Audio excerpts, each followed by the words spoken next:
The biggest lie young people are told when they're 18, 19 and 20 is money doesn't grow on trees. This process starts in school when we're taught to follow the traditional path of getting a job and a mortgage, which leads to working every hour of the day just to earn enough money to retire at 67 and finally die. Let's be real for a second. Do you think that's how I make $67,257 per week? There is clearly something else going on. And no, I'm not talking about getting a high paid job or starting a side hustle. To achieve this, you need a way of making money that doesn't rely on you working day in, day out. It's called passive income. And here are 7 ideas I strongly suggest you consider, along with my ratings of each.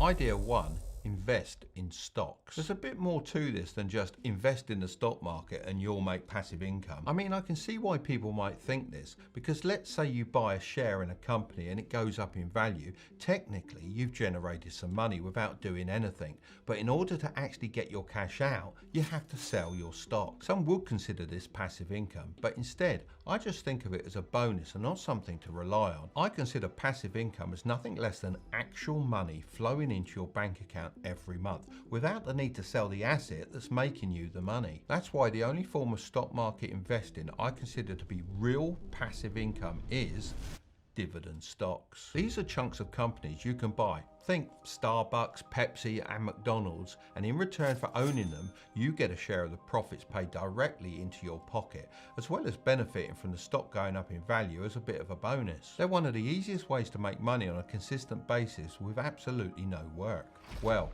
that's as long as you pick the right ones to invest in. I strongly suggest you listen to this next part carefully so you avoid making any crucial mistakes. To help you sort the good from the bad, dividend stocks are ranked in a kind of social hierarchy. At the top you have dividend kings. These are stocks that have not only paid a dividend but actually increased it for 50 years in a row. Under that you have the dividend aristocrats. These are the stocks that have increased their dividends for 25 years. That's where the official definition stops. But I like to think of the stocks under this as dividend working class. Sure, some of them will eventually become aristocrats and kings. However, it's very hard to tell which ones will make it. I'd be very cautious with these, as a lot of people get drawn in by companies offering extremely high dividends.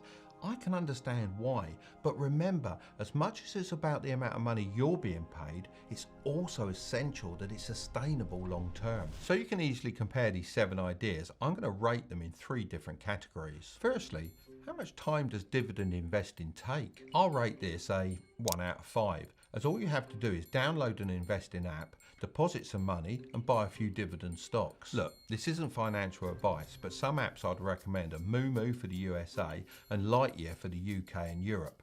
Apps like these often give out free stocks for joining, so if I find any, then I'll pop them down in the description below. Secondly, how much money do you need? I'll give this a 5 out of 5.